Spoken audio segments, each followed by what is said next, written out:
Muy buenas tardes, compañeros de la Universidad del Magdalena y docente de Química Orgánica. En esta presentación corta intentaremos hacer una retroalimentación del autoaprendizaje autónomo que hemos adquirido en estas clases virtuales referente a los grupos funcionales y la exposición de la semana 11, con el video guía enviado por el docente al grupo general. Bien, podemos resaltar en esta presentación hablaremos más específicamente intentaremos hacer una comparación entre los aldehídos y las cetonas y los grupos funcionales y el grupo funcional expuesto por nuestro grupo, en este caso los hidrocarburos, bien, en los cuales nos estaremos refiriendo como punto de referencia o punto de partida para el mejor aprendizaje o como nosotros entendimos mejor esta presentación. Bien, primero cabe resaltar que los aldehídos y las cetonas, más específicamente de los aldehídos, tendremos un comportamiento bastante diferente en comparación con las cetonas. ¿A qué me refiero con esto? Que su punto de ebullición y su reacción será más alto. Bien, cabe resaltar que estos dos son compuestos orgánicos, son característicos por tener en presencia un grupo carbonilo.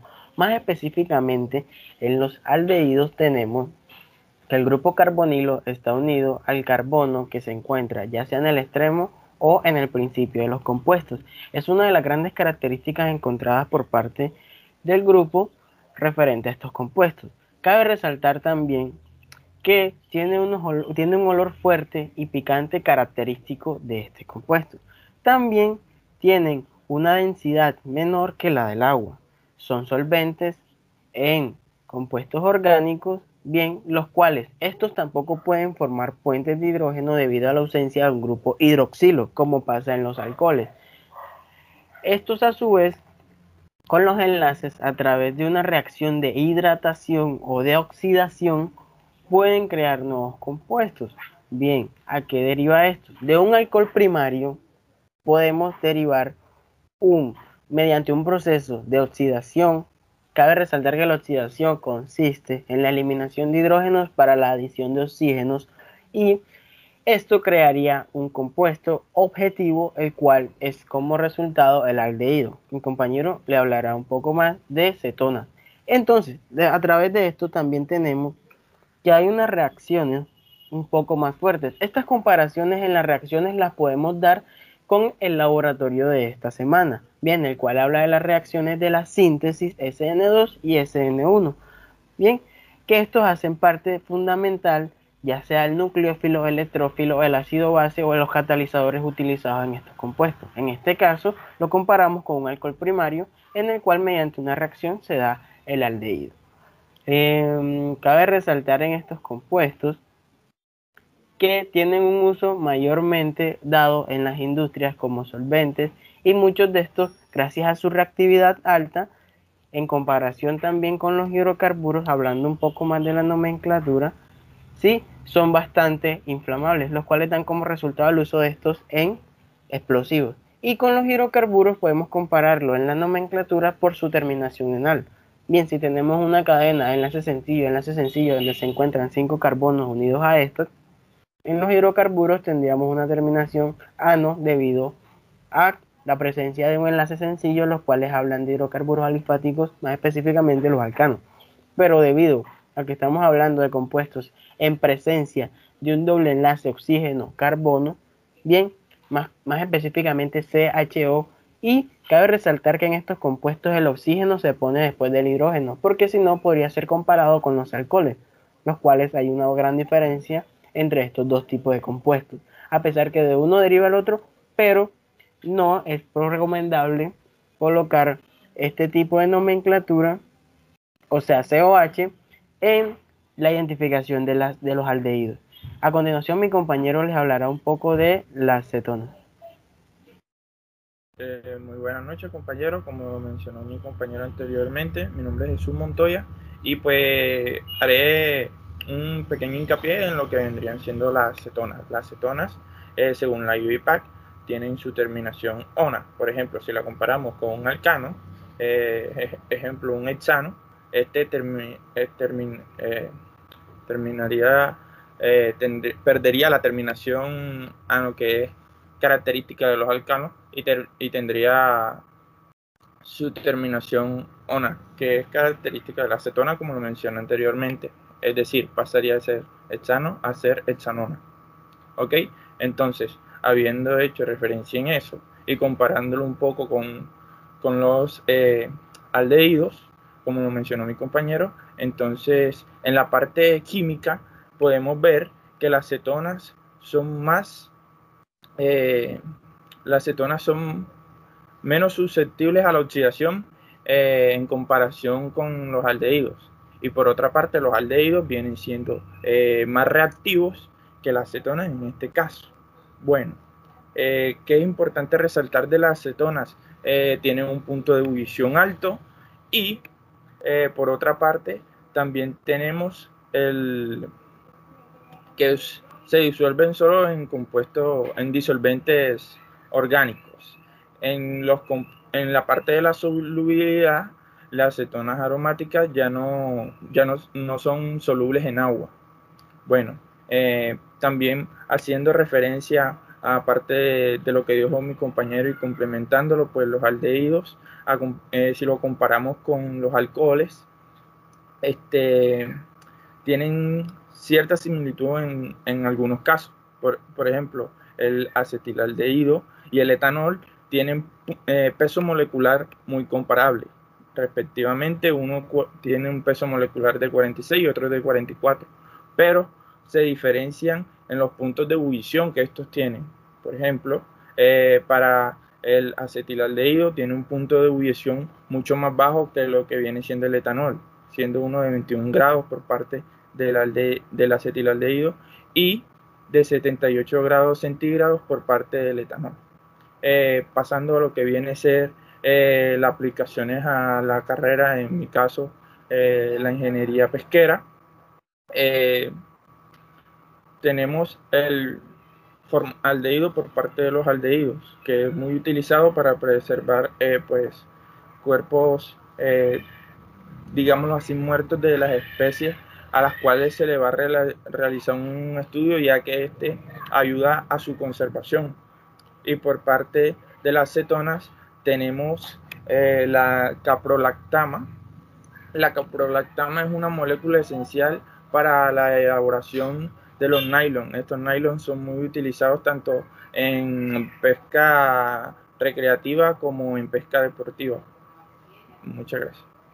Bueno, también amplificando un poco más y demostrando el compromiso con el curso, podemos ver que hay muchas de las recomendaciones que nos dio el docente, más específicamente esta aplicación, bien, que es Ocean Flashcard, entonces donde podemos encontrar este tipo de reacciones, las cuales han sido previamente seleccionadas para encontrar ejercicios de este tipo y así amplificar el conocimiento referente ya sea a la SN1, a la SN2, síntesis de Williamson en los éteres también puede denominarse así, o la eliminación, que formaría en este caso ya sea la E2, un alqueno o otro tipo de compuestos.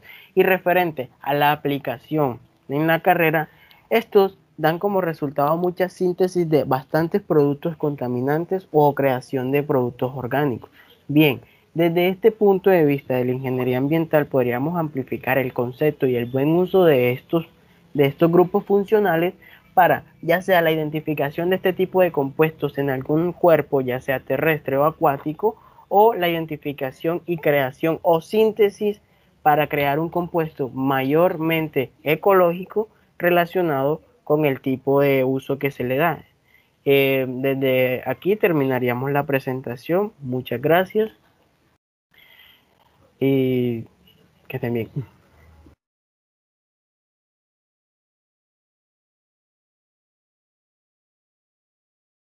Venimos a hablarle un poco sobre lo referente a la práctica de esta semana. Me presento, mi nombre es Jesús Montoya y hoy me encuentro acompañado de mis compañeros Brian Angulo y Laura Orozco.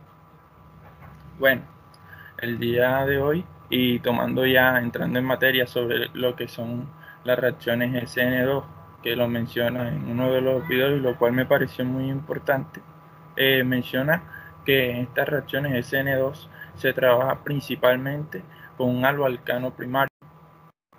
El nucleófilo es fuerte y es polar aprótico.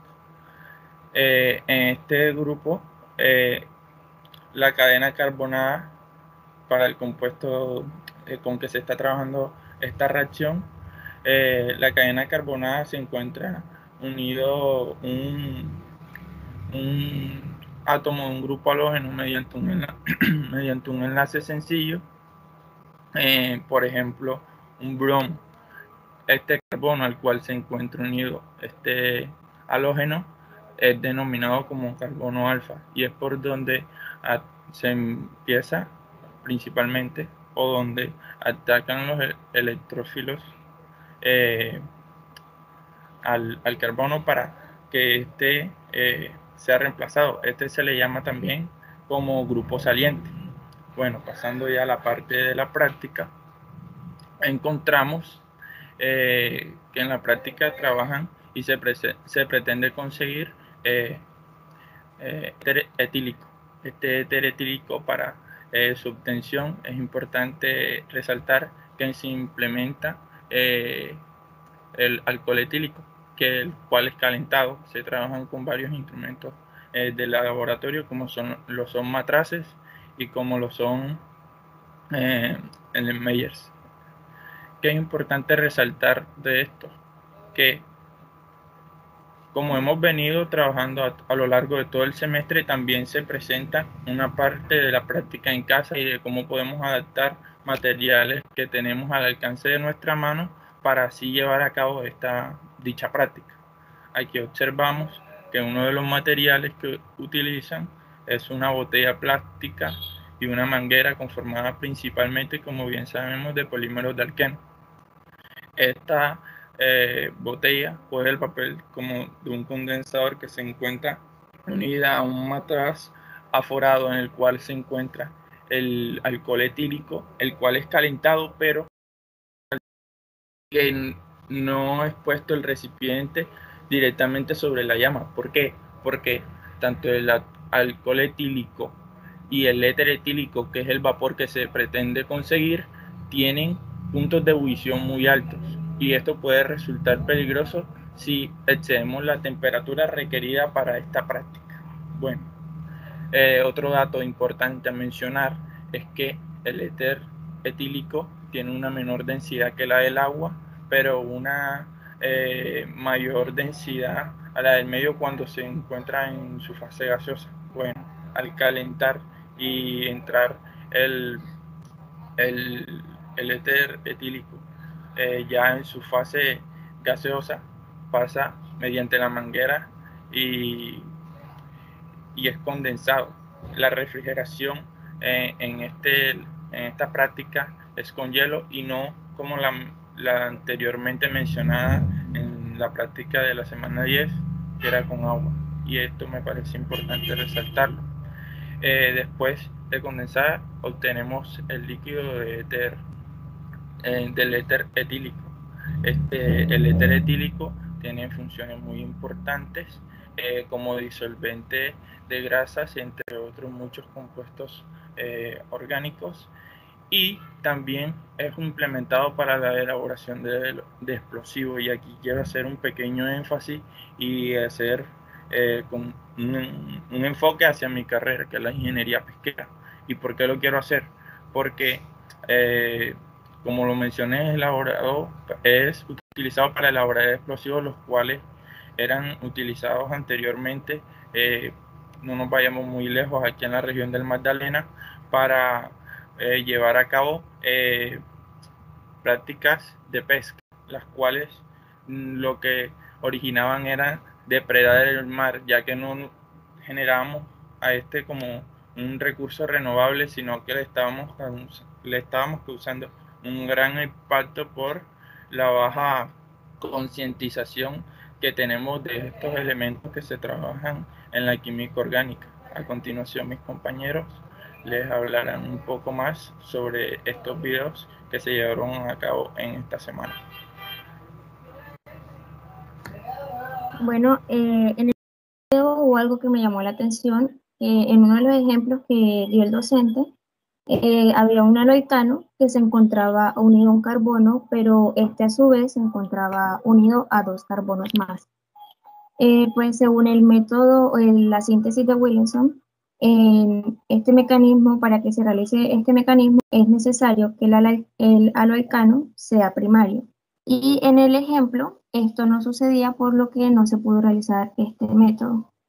En cuanto al otro video, que la obtención del éter etílico, cabe resaltar que se utilizó un proceso de destilación donde se hizo un condensador, como mencionó mi compañero, que fue un condensador que hicieron en casa con la ayuda de una botella y el que se le introdujo hielo.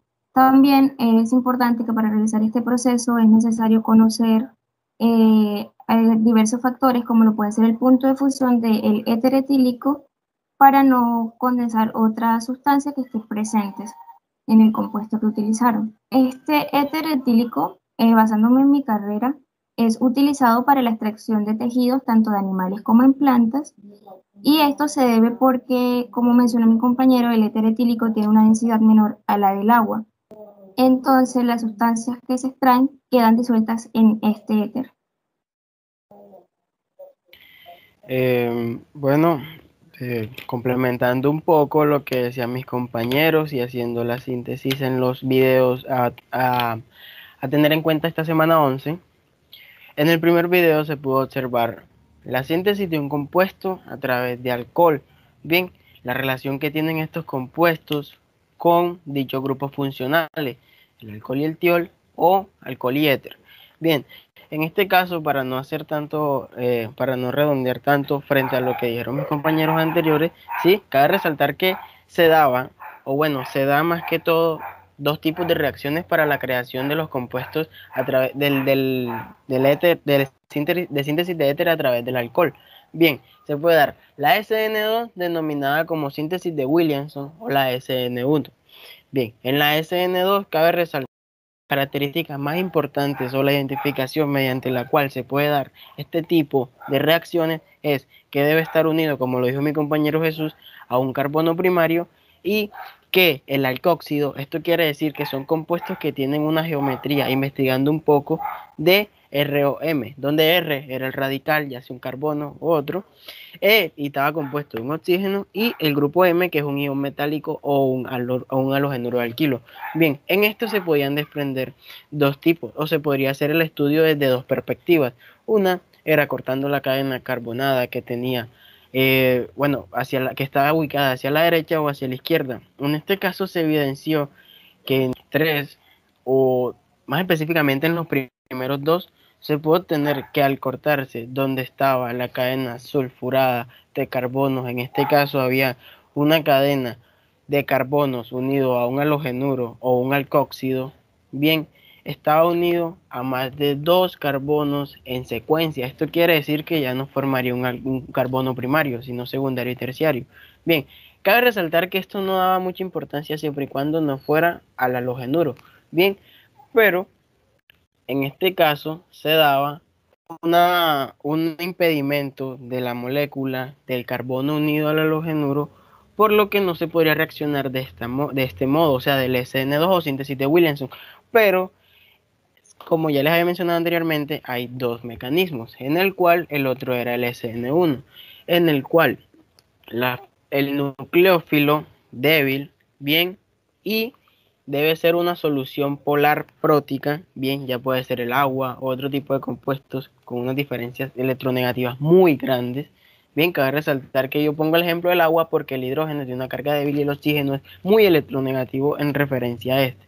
Bien, lo que sucedía era que, como había una inhibición, bueno, por decirlo, una inhibición entre el carbono y los halogenuros que estos conformaban, estos daban como origen a una síntesis diferente a la que actualmente se tenía que dar, en donde el nucleófilo tenía que ser atacado por una base para estabilizar el compuesto, y que pudimos observar en la parte D, creo que es el ejercicio D, en el cual había unos compuestos que, si no estoy mal, había una proyección de Fischer en la cual había una gran cantidad de compuestos cíclicos que favorecían que los centros quirales, que estos estaban dentro o en la unión de los compuestos que estaban dados al halogenuro, no se podría reaccionar mediante la SN2 como lo había mencionado, sino que necesitaba la SN1.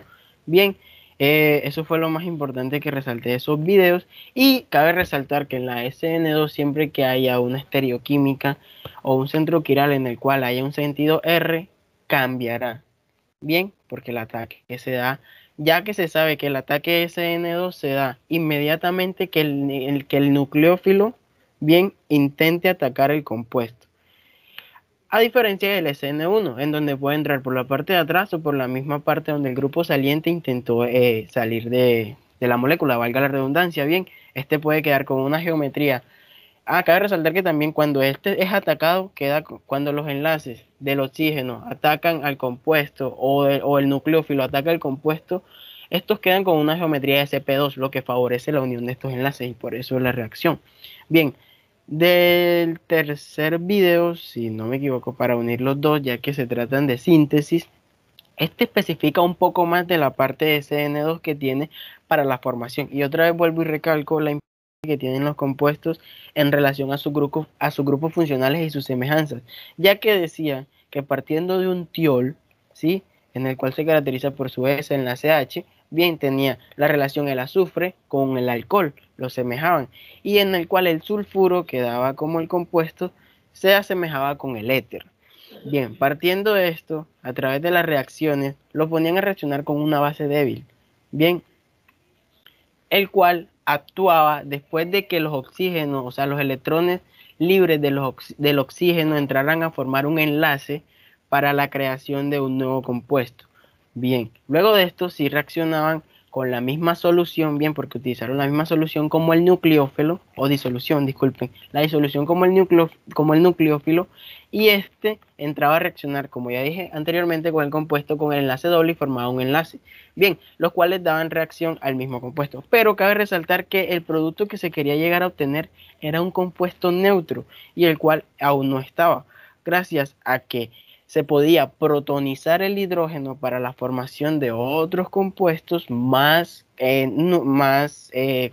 estables. Bien, se procedió a realizar esto con los oxígenos reaccionantes que este compuesto tenía, en este caso el hidróxido de sodio, como lo había mencionado mi compañero, y así formando el producto final. Bien, en el laboratorio de los compañeros que hablaban de la obtención de éter etílico mediante un montaje casero, bien, en el cual se utilizaban más que todo aparatos de laboratorio, en los cuales se resalta la bioseguridad que estos tenían. Cabe resaltar la volatilidad que estos compuestos tienen frente al fuego, como mi compañero dijo, que eran bastante volátiles, los cuales no se podrían aplicar directamente al fuego. Y bien, de esta práctica yo resalto la importancia y la obtención de todos los grupos funcionales a través de uno mismo. Bien, cabe resaltar que las proporciones fueron mínimas, pero se pudieron obtener los compuestos objetivos. Para no ser tanto redundante frente a lo que dijeron mis compañeros, la aplicación de los éteres en la vida cotidiana, o más que todo en la ingeniería ambiental o sanitaria, la podemos utilizar, ya que más que todo se utilizan en síntesis de compuestos orgánicos. Bien, lo podemos utilizar para la degradación o para hacer un poco más amigable estos compuestos con el ambiente, ya sea el plástico u otro tipo de sustancias, desde este punto de vista. Sin decir más nada, muchas gracias.